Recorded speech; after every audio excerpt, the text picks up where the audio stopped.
എല്ലാവർക്കും എൻ്റെ ചാനലിലേക്ക് സ്വാഗതം. കളറുകളൊന്നും ചേർക്കാത്ത നല്ല മധുരമുള്ള ചെറി വീട്ടിൽ തന്നെ നമുക്ക് ഉണ്ടാക്കിയെടുക്കാൻ പറ്റുകയാണെങ്കിൽ എന്ത് നന്നായിരിക്കും അല്ലേ? അപ്പോൾ അങ്ങനെയുള്ളൊരു ചെറിയാണ് ഇന്ന് നമ്മൾ ഉണ്ടാക്കുന്നത്. അതിനായിട്ട് ഇത് ചുണ്ണാമ്പ് വെള്ളത്തിൽ ഇട്ട് വയ്ക്കേണ്ട ആവശ്യമില്ല. വളരെ പെട്ടെന്നുള്ളൊരു പ്രോസസ്സിങ് രീതിയാണ് ഇതിൽ കാണിക്കുന്നത്. അതിനായി ചെറി കഴുകി വൃത്തിയാക്കി എടുക്കുക. അതിനുശേഷം ഒരു പാത്രത്തിൽ ചെറി മുങ്ങിക്കിടക്കാൻ പാകത്തിന് വെള്ളമെടുത്ത് തിളപ്പിക്കുകയാണ് ചെയ്യേണ്ടത്. വെള്ളം തിളച്ചതിന് ശേഷം ഫ്ലെയിം ഓഫ് ചെയ്ത് കഴുകി വെച്ചിരിക്കുന്ന ചെറി അതിലേക്ക് ഇട്ട് വെക്കണം. ഇങ്ങനെ തിളച്ച വെള്ളത്തിൽ ഇടുന്നതിൻ്റെ ഗുണം എന്താണെന്ന് വെച്ചാൽ ചെറി മുറിക്കുമ്പോൾ അതിനകത്തെ പശ നമ്മുടെ കയ്യിൽ ഒട്ടിപ്പിടിക്കാതിരിക്കാൻ ഇത് സഹായിക്കും. വെള്ളത്തിൽ ഇട്ട് വെച്ചതിന് ശേഷം നല്ല ചൂടൊന്ന് ആറുന്നത് വരെ നമുക്കൊന്ന് വെയിറ്റ് ചെയ്യണം. വെള്ളം നന്നായി ചൂടാറിയിട്ടുണ്ട്. ഇനി ചെറിയിലെ കുരുക്കളൊക്കെ കളയാം.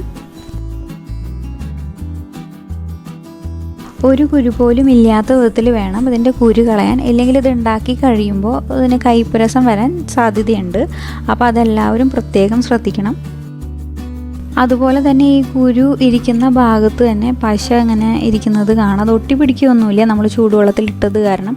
അപ്പോൾ ഈ പശയെ മുഴുവനായിട്ട് മാറ്റാനായിട്ടൊന്ന് ശ്രദ്ധിക്കണം കേട്ടോ.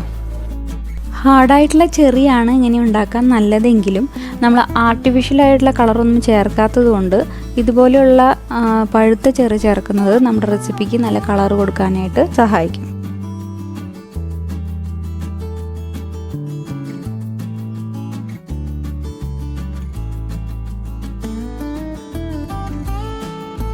ഇതിൻ്റെ മുകളിൽ കാണുന്ന ഈ പശ കളയാൻ വേണമെങ്കിൽ ഈ വെള്ളത്തിൽ തന്നെ ഒന്ന് കഴുകിയെടുക്കാവുന്നതാണ്. ഇപ്പോൾ ചെറിയുടെ കുരുക്കളെല്ലാം നീക്കി കളഞ്ഞിരിക്കുകയാണ്. ഇനി ഷുഗർ സിറപ്പ് റെഡിയാക്കണം. അതിനായിട്ട് 3/4 ഗ്ലാസ് വെള്ളത്തിൽ 1/2 കിലോ പഞ്ചസാരയാണ് ചേർത്തത്. ഈ ഷുഗർ സിറപ്പിലേക്ക് നമ്മൾ റെഡിയാക്കി വെച്ചിരിക്കുന്ന ചെറി ചേർക്കണം.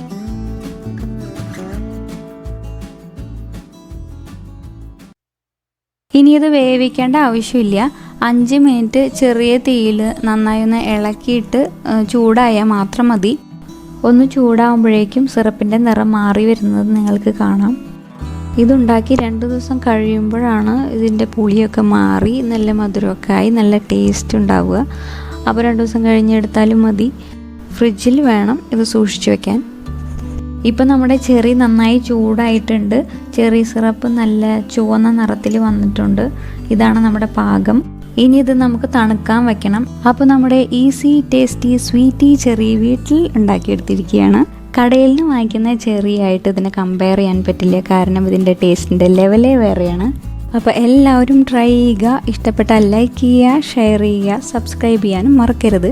അപ്പോൾ വീണ്ടും കാണുന്നത് വരെ ടേക്ക് കെയർ. ബൈ.